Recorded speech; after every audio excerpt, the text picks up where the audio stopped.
Hey, freeloader. You gonna help me with my video?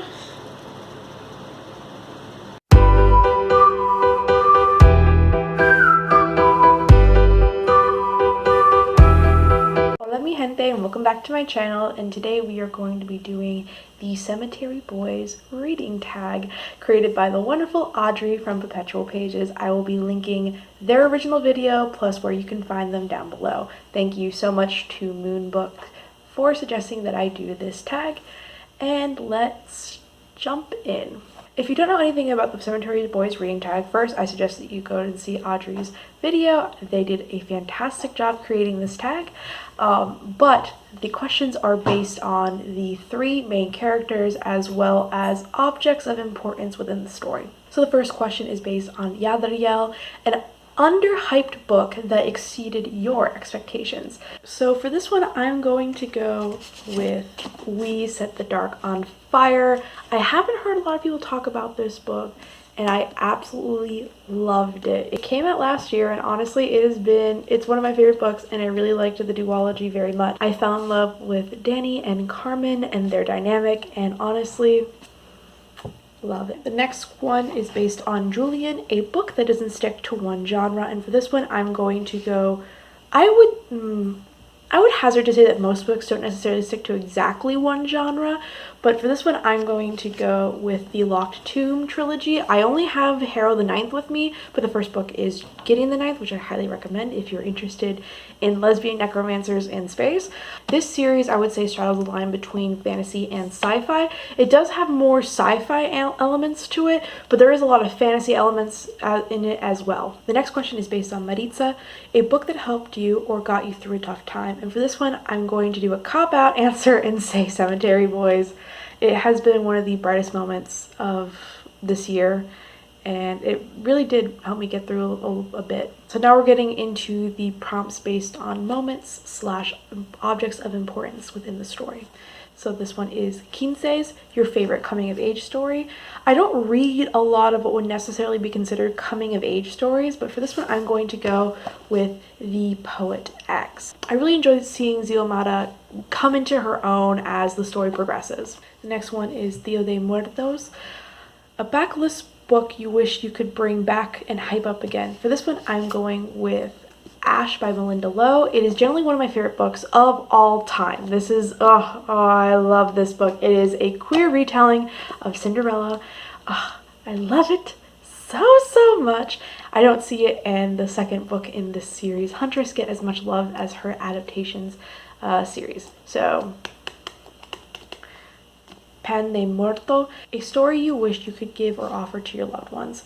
This one is very difficult for me because I don't know a lot about my family history from either side of my family beyond just both of my grandmothers.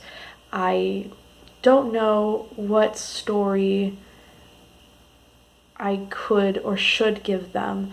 When I was writing the script and coming up with my answers, I kept coming back to my Tío Jose.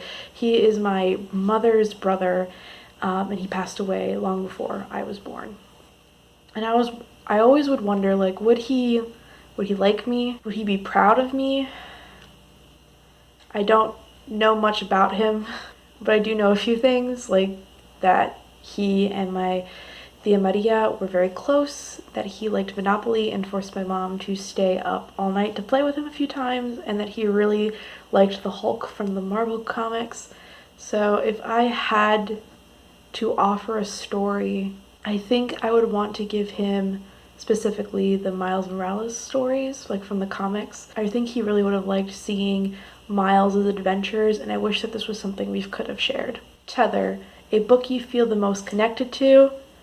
Another cop-out answer. I'm going with Cemetery Boys, and I refuse to apologize. And I'll go with the second book, with The Fire on High. I absolutely loved that book, and cooking is one of the few ways that I could connect with my cultures, both the Irish and Dominican side.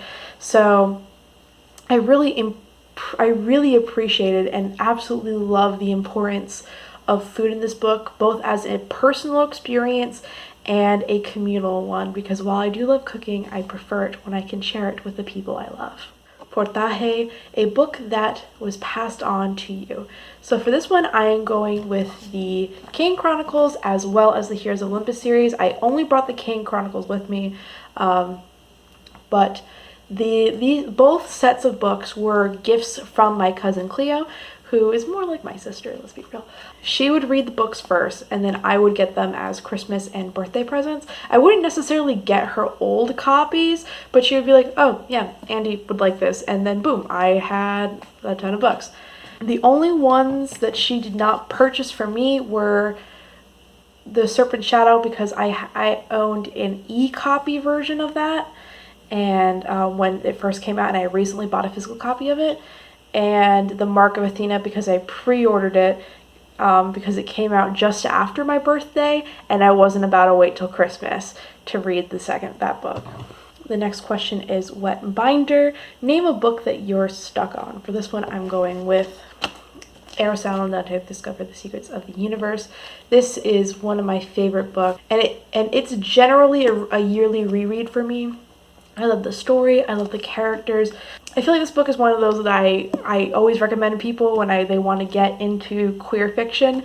I think that it is a great story to share. And it talks a lot about like machismo culture and just like stereotypes, as well as what it means to be Latino, and I love it. And the last one is Picasso, sweet baby. Name a soft book you really love.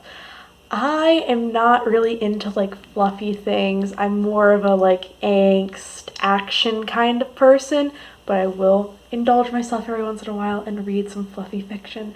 So for this one, I'm going to go with You Should See Me in a Crown. This was just such a cute story. I just loved it so much. Oh God, oof. I love reading about the evolution of Liz and Mac's relationship. I love seeing Liz's confidence grow, and honestly, I would want to be friends with Liz Lighty. I think that she's just great. But that is it for the tag. I think I did a pretty good job, if I do say so myself. If you've read Cemetery Boys and you're interested in this tag, I am tagging you. So I hope everyone is having a great day, and I want you to remember to please go drink some water. I haven't been doing a great job with that, so I'm tasking you with taking care of yourself. Drink a cup of water after this.